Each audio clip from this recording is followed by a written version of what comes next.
Welcome to the Own It Powercast, the place to be when you get serious about making big changes and accelerating growth in your life and in your relationships. Finally create the life you've always wanted, living life on your own terms.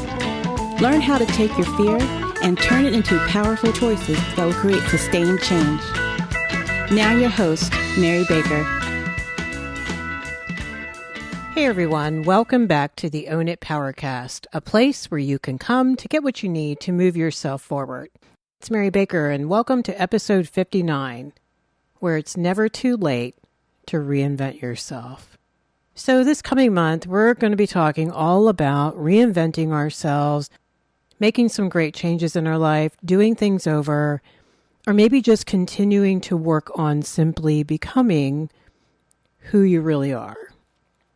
Because if we're not careful, we can start to feel stuck. We can start to feel stagnant. I know with COVID, a lot of us are feeling a little bit of that anyway. And I think for a lot of folks, it is giving us time to think about where we really are in life and are we happy? And we want to look at this because feeling stuck can really, magnify fear and guilt and shame that you might already be feeling. Okay, so it's a really good time to take stock of where you are and think about where you want to go. But I want to stop here for a moment because I want to clarify something. And when I talk about reinvention, I think what I'm really, really talking about behind the scenes is learning to become yourself, learning to get back in touch with who you really are, learning to become more authentic, like you hear me talk about, where your insides match your outsides.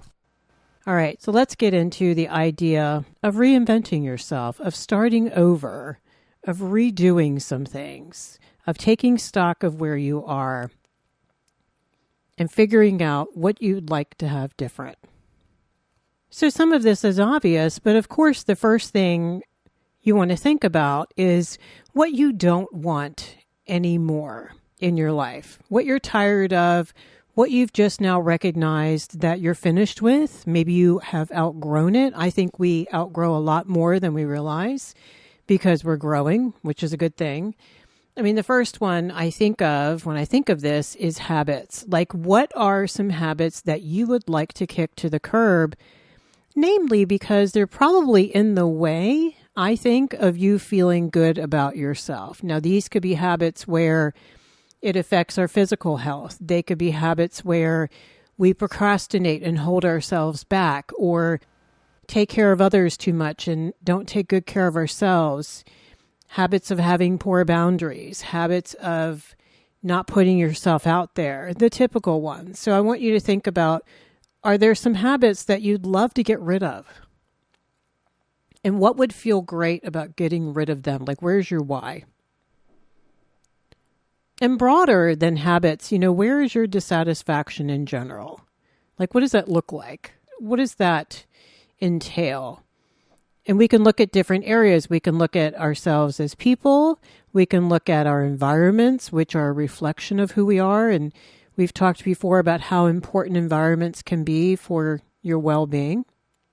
Environments can include your physical space, maybe your work environment, your physical environment, your relational environment, the people around you. And this could be coming up for you naturally if you've been listening to the podcast and doing some work on yourself. I think it's a natural progression for us that when we start healing some of the wounds of the past and when we start setting healthy boundaries, thinking about what we need and what we deserve, what is healthy, what's toxic, where is our life on that continuum, right?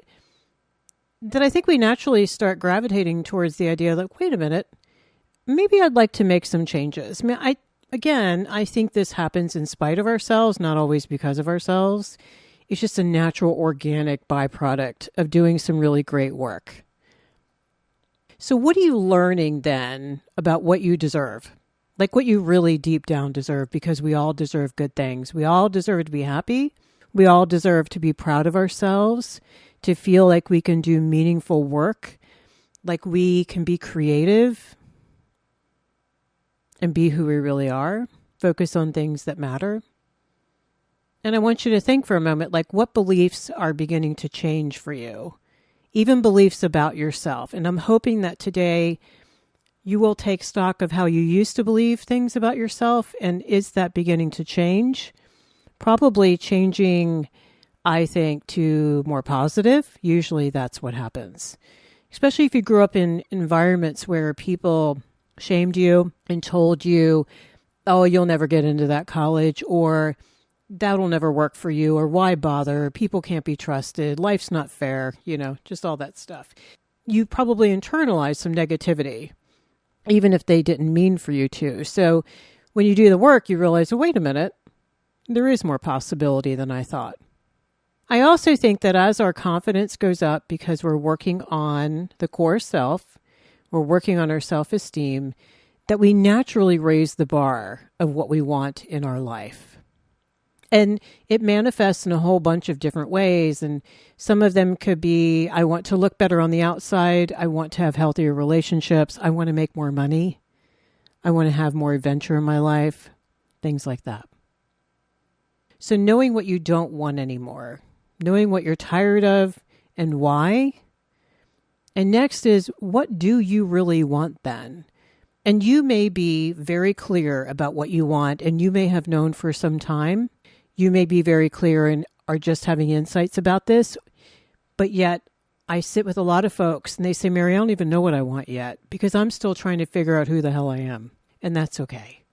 So what I tell people is allow yourself to have moments throughout the day, throughout the week, where you can get quiet.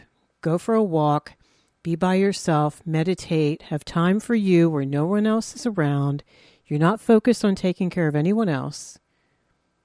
And allow the thoughts, the insights, the aha moments, the ooh, that sounds really cool, no matter how crazy it sounds, right? Even the silly little things, I want you to honor them. Don't push them away. Don't write them off. I encourage you actually to write them down and talk to safe people about them and just see what happens in that conversation. Safe people, people who will allow you to change. Another thing you can do as you are so inspired in those moments is to try new things. Because when you try new things, it changes you. It changes what's possible. It opens up your mind. It opens up your heart. It can lead to a million other possibilities. Like, in other words, conversely, if you stay in your box, you're not going to have any new experiences. If you don't get out there and meet new people, in COVID, it's hard, I know. But you could do online things where you could meet new people. And if we don't do that, we stay stuck and we stagnate. We don't grow. We can't grow and stay in the box. We know that. So stepping out there a little bit and experimenting with some things. The other thing that we have to know is you have to know what you're actually willing to commit to and follow through on when it comes to reinventing yourself. And that's where some of the, what I just talked about, bad habits are going to come into play, right? Because if you want to, let's say, be a more organized person, but you struggle with procrastination, well, you're going to have to double down. And that's where I encourage people to make a gradual plan. Change one habit at a time. All those habits add up to a better you. But do them one at a time so you can get one down, make it solid. Then you move on to the next one and you keep adding to your repertoire. And just remember, as I always say, as things change, you change. And as you change, you're going to want more change and be more ready for it. We have to prime the pump by just getting started. Even if you start small and clean your house. Even if you start small and don't have dessert tonight. Even if you start small and look at going back to school. There's a fine line between realizing what you'll commit to, but allowing yourself to have a little bit of impulsivity too. And this is not fly by night. I'm not talking about because you're pissed off. You're like, well, F it. I'm just going to change everything. No, we don't want to do it in a reactionary way. I mean, your anger and your frustration could be something important to look at. It tells me you're just not happy with status quo. So find that happy, sweet spot between, I want to really be thoughtful about this, but I also need to pull the trigger. Another big variable is you're going to need your pivotal support army that I keep talking about. You need people in your life who are going to be there, who know the truth, that you want to make some big changes, and it's going to be so vulnerable and scary and probably frustrating at times, and you're going to need a cheerleader or 2 or 5. Remember to put the truth out there to healthy, supportive people only. These are not people who are afraid of change, and they're not afraid of losing you if you change. These are people with decent enough self-esteem. And these people, oh my gosh, will be so excited for you, especially if they've watched you deny yourself, live low, settle for less than what you deserve, to see you unhappy, not using your gifts. They're going to be like, well, it's about damn time, right? You might be surprised is what I'm saying. You also find out who your real people are in the process. Do not take this to people who you know have shamed you in the past, who are toxic, who are miserable themselves. At least don't share the vulnerable details because, again, you're so vulnerable that it doesn't take much to talk you in or out of something right now. So be careful and choosy of who you put in your support army. Join some online groups if you have to with some like-minded folks.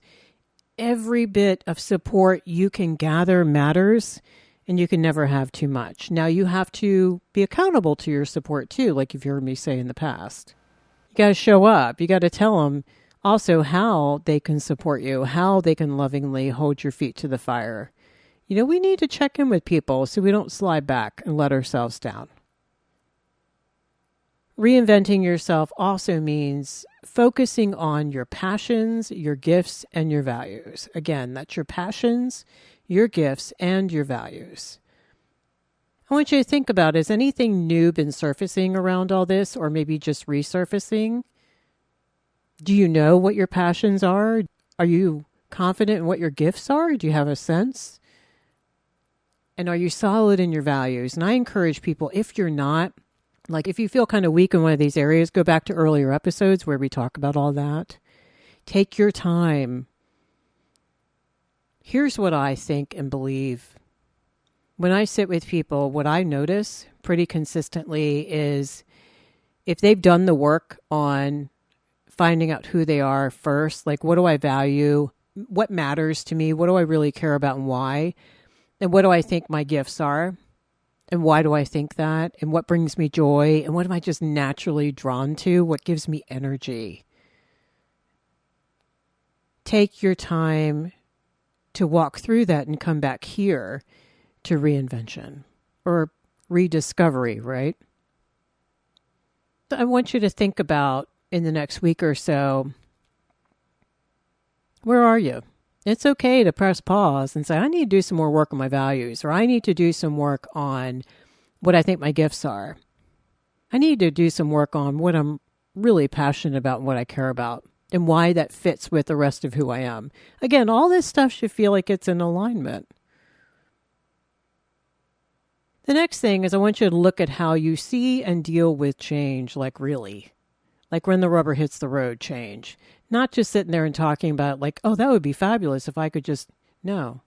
I mean, when shit happens, how do you manage that?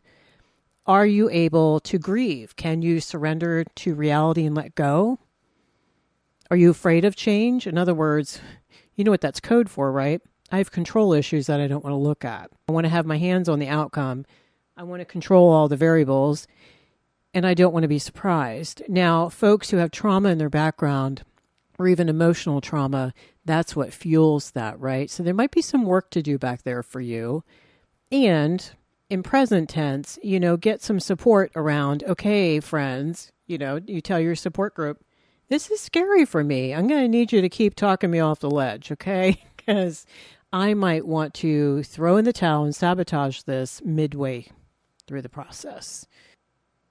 Something that can really help with this too is, when you have life events where your sense of borrowed time is heightened, death of a loved one, a near miss with a car accident, a health scare, getting older, right, having that other birthday, milestones like that, can trigger us and make us realize that life is really short.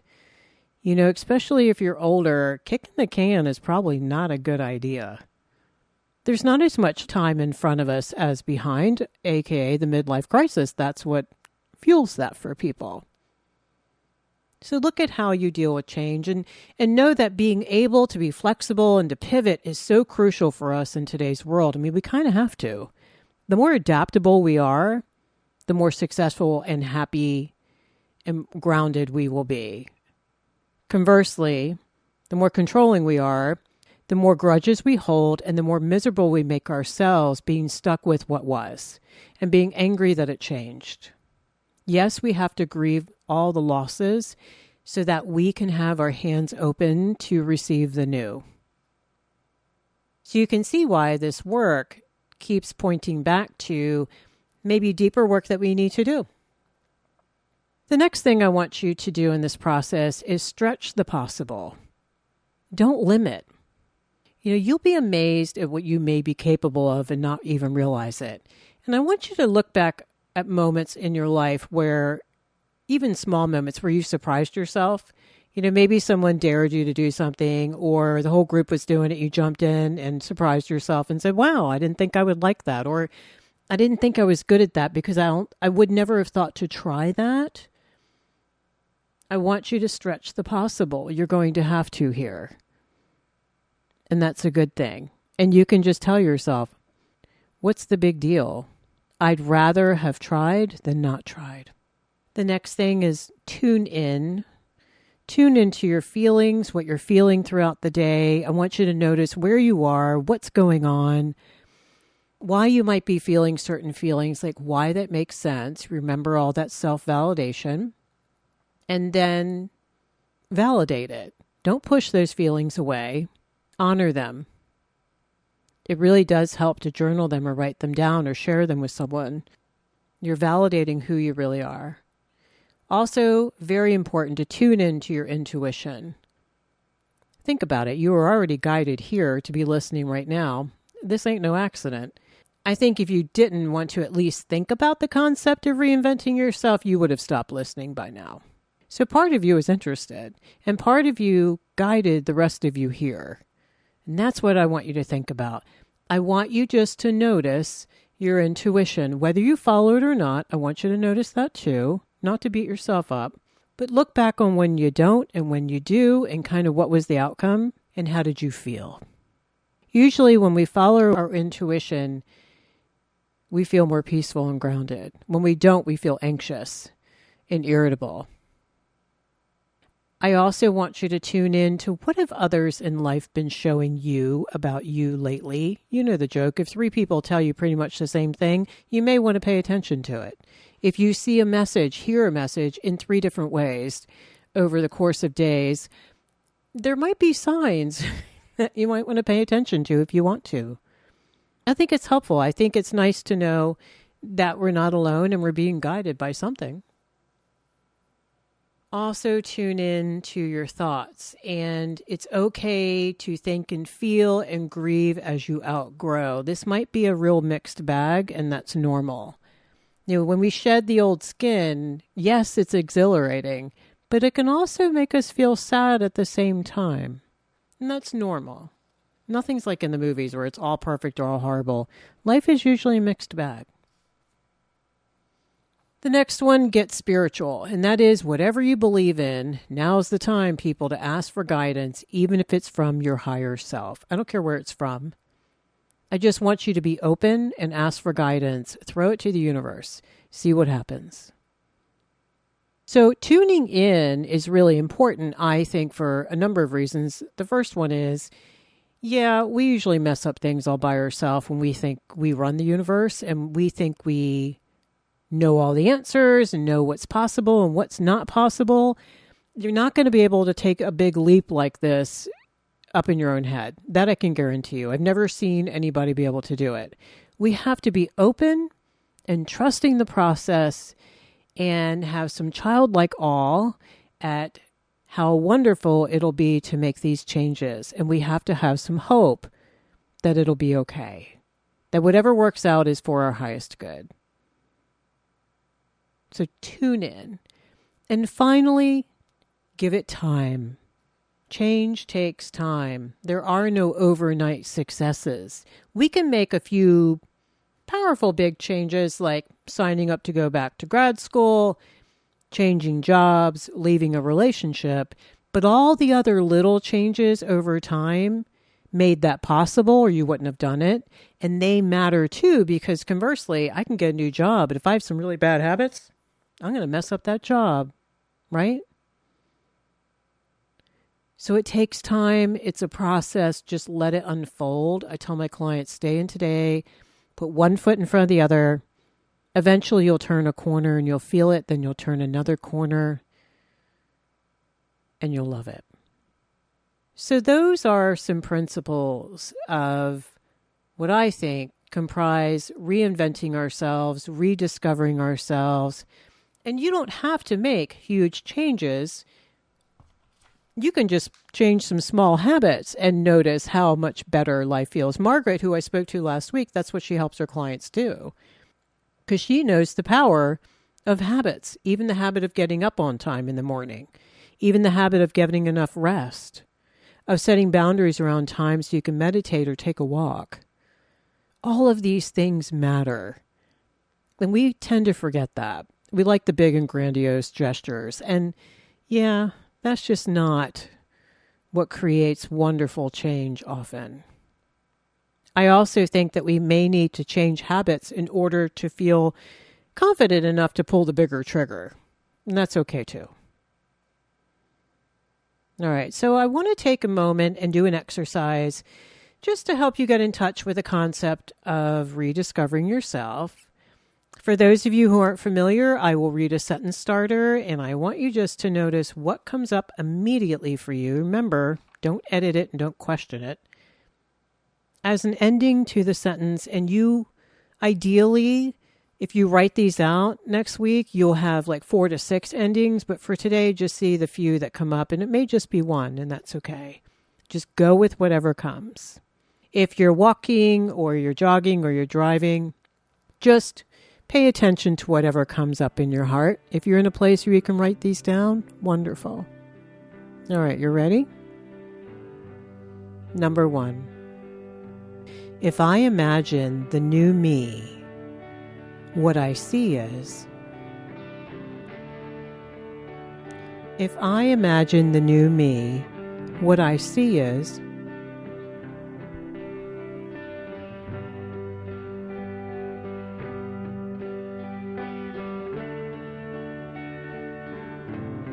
Number 2, if I were to really take this chance.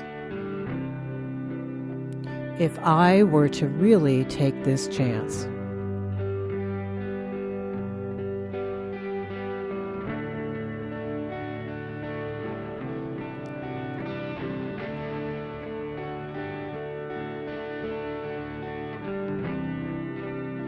And number 3, allowing myself to be happier means. Allowing myself to be happier means.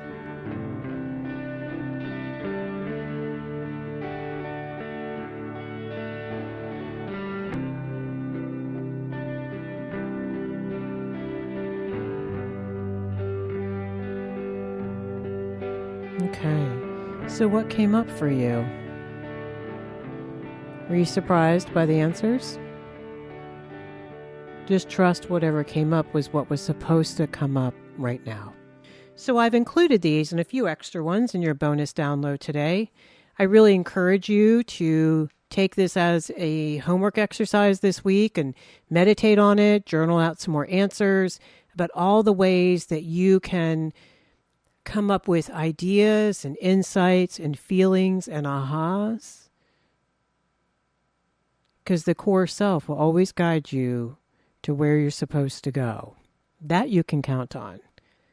All right, so today we talked about the idea that it is never, never, never too late to change, no matter how old we are.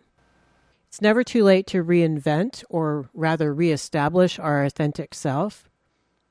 You know, maybe we got away from him or her for a while, Or maybe this is the first time really getting in touch with yourself as an adult, and that's not crazy, and it's actually extremely common, people. I sit with folks all the time, and it is a beautiful discovery. It is an amazing journey, which is why I do this work. So for those of you out there saying, yes, I really want to do this, I'm so excited for you. If you need some one-on-one coaching to help you through that, hit the website. It'll take you right there. All right. Thank you so much for hanging out with me today. May you all stay healthy, grounded, and keep holding on to hope. We will make this world a better place.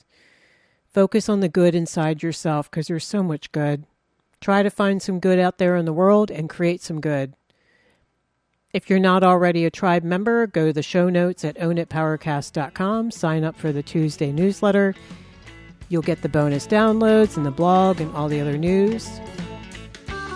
Until next time, pay it forward, keep focusing on you, and I'll see you next time. We hope you took away some useful insights and tools you could begin using right away. If you did, please leave a positive review and share on your social media. Because could you imagine if everyone in your life really got it together? Remember, own it now, so you can really own it later.